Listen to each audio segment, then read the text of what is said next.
Dans cette vidéo, nous allons aller choisir un site de production de tomates. Vous allez voir d'ailleurs dans cette vidéo comment choisir votre site. Les critères à prendre en compte pour la sélection, bien pour le choix du site de la production de votre tomate. Sans toutefois tarder, allons-y choisir notre site. On y va. Salut à toi, si c'est la première fois que tu me découvres, moi c'est Julien Bamana. Ici je te parle de l'agriculture. Si ça t'intéresse, tu t'abonnes et on continue.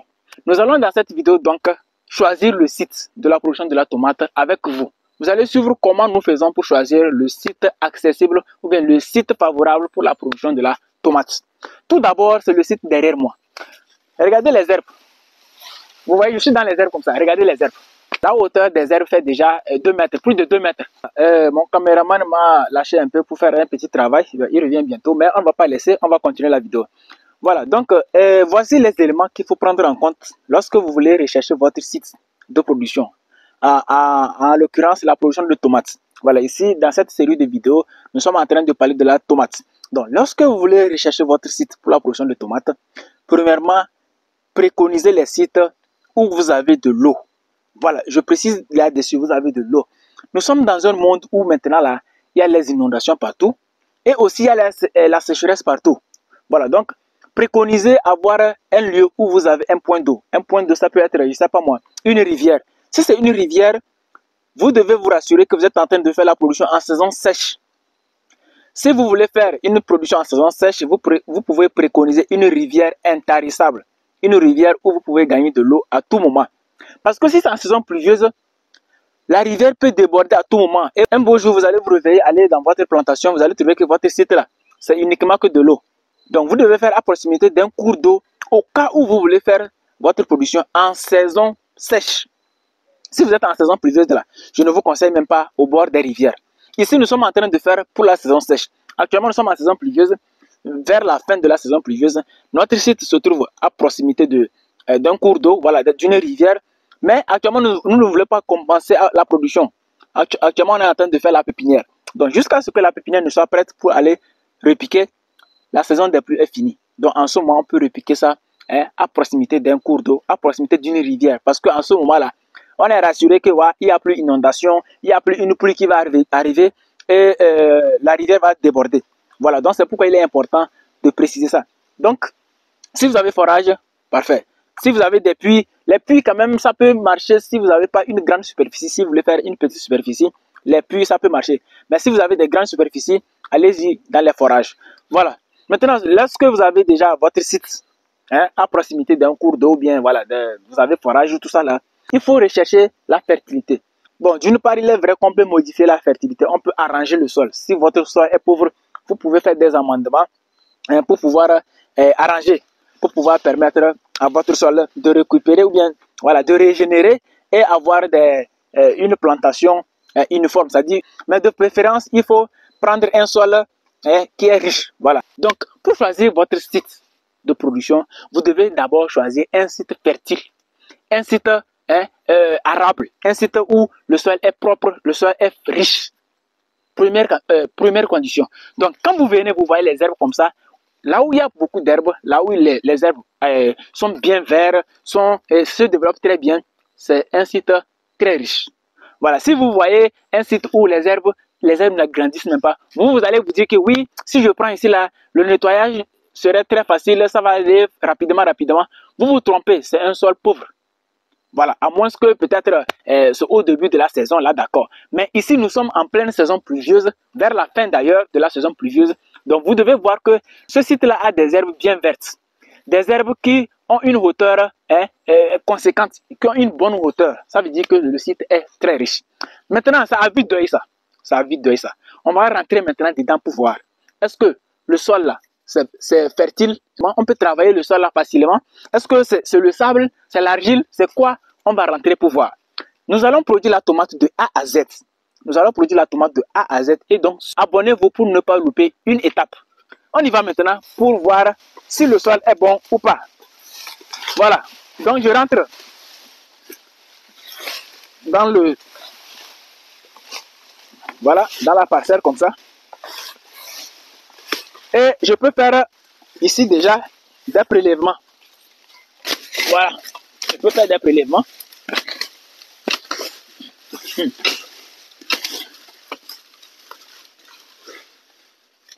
Voilà. Donc vous allez voir cette terre là. Regardez cette terre. Voilà. Une terre bien noire comme ça. Voilà. Voilà. Vous allez voir que c'est mélangé. C'est une terre mélangée du sable et un peu de l'argile. Voilà, un peu de l'argile, mais c'est une terre sableuse. Donc vous allez voir, on va continuer. Il n'y a même pas de cailloux, hein. Voilà, c'est une bonne terre. Voilà. Voilà ça là. C'est ça là même que je cherchais. Voilà, regardez ça. C'est quoi? C'est vers de terre. Vers de terre, ça veut dire que ce sol est très très riche. Voilà. Quand vous voyez ces éléments là dans le sol, ça veut dire que le sol là est propre. Le sol là n'a pas des éléments quoi. Non, non, non. C'est un sol très bon. Un sol arable. Un sol propre pour l'agriculture. Donc, quand j'ai trouvé ça là déjà, ça suffit. Hein, ça suffit déjà.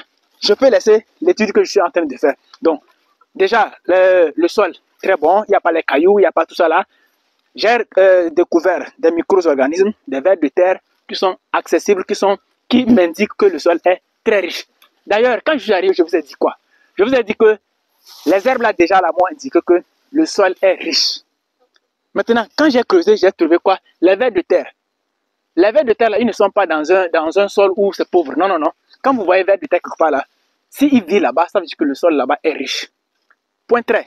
On y va maintenant. Donc, si vous avez la possibilité de prendre un sol déjà riche, voilà, ça serait un avantage pour vous. Donc, il faut avoir un sol riche, comme ce que vous venez de voir ici. On a fait un prélèvement un peu, vous avez vu comment le sol est constitué. Vous devez faire ces prélèvements partout dans le sol, et partout dans votre site. Voilà, pour avoir un champ un peu homogène. Voilà, parce que il y a des endroits où ça peut être bien riche, à côté en même temps, le sol serait pauvre. Donc, vous devez vérifier ce que tout votre site là soit un site riche, voilà. Mais si c'est pas riche, comment on peut corriger? Donc il faut vérifier la structure du sol. Si le sol, ce sont des cailloux, je suis désolé de vous dire que ça ne va pas, le travail ne va pas bien avancer. Voilà, il faut ramasser les cailloux d'abord, tout ça là. Donc ça dépendra de quel site vous avez et ça dépendra des corrections que vous allez apporter à votre site. Voilà, donc c'est ici nous allons faire. Il y a plusieurs tests à faire sur le site avant de se lancer définitivement. Il ne faut pas prendre un sol ou bien un site où quelqu'un dans les entourages est en train de produire aussi la tomate. Voilà, de faire la production de même espèce que vous. Voilà. Donc si vous voulez faire la tomate, préconisez un site où personne ne fait la tomate dans vos entourages. Voilà, pour éviter le risque de contamination des maladies. Voilà. Mais si vous n'avez pas ça, bon, on peut essayer quand même de fermer les yeux. Mais si vous avez la chance de le faire ou bien de la possibilité de le faire, choisissez un site où il n'y a pas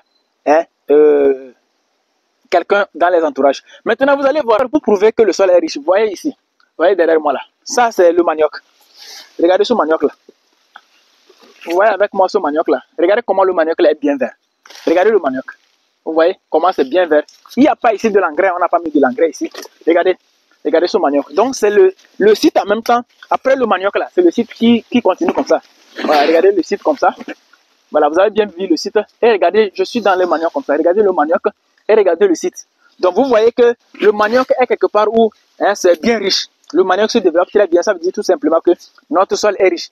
Maintenant, au fur et à mesure qu'on va essayer d'installer les choses, on fera aussi des apports pour pouvoir permettre à nos plants de se développer rapidement. Première étape, on a fini, on a fait l'étude, on a vu le sol, c'est bon.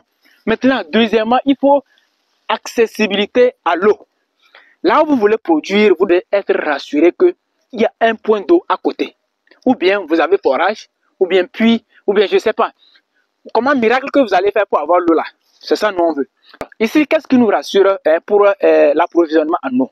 Nous avons une rivière juste à côté ici. On va aller découvrir cette rivière pour voir est-ce que voilà, on peut faire l'irrigation ici en utilisant l'eau de cette rivière ou pas. On y va.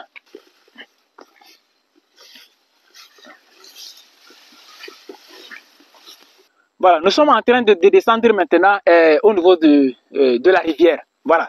Donc ici, là où je suis comme ça, c'est le site qui continue comme ça. Hein. Voilà, depuis le Néré qui est de l'autre côté là, jusqu'ici, c'est le site où nous allons faire la production. On y va maintenant.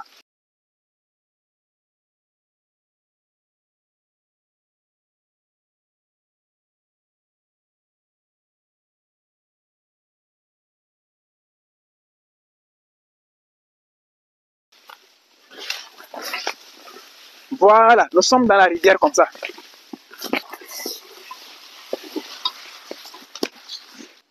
Donc, voilà la rivière. C'est ici que nous allons puiser notre eau pour pouvoir faire notre irrigation. Donc, il faut prévoir tout ça là. Et donc, voici tout ce que moi, Julien Bamana, tenais à partager avec vous sur le choix du site. Il y a plusieurs éléments à prendre en compte. Dites-moi dans les commentaires d'ailleurs si j'ai sauté un élément ou bien j'ai omis un élément. Complétez-le dans les commentaires. Donc, j'espère que vous avez aimé cette vidéo et vous aimez cette série de vidéos où nous allons prendre étape par étape comment produire la tomate du début jusqu'à la fin, de la pépinière à la récolte. Nous allons produire la tomate ici avec vous. Vous allez voir les étapes. Si vous voulez suivre avec nous toutes les étapes, abonnez-vous et suivez les vidéos. Activez la cloche de notification pour ne pas louper une des vidéos parce que toutes les étapes sont importantes. Donc, à vous de voir. À très bientôt.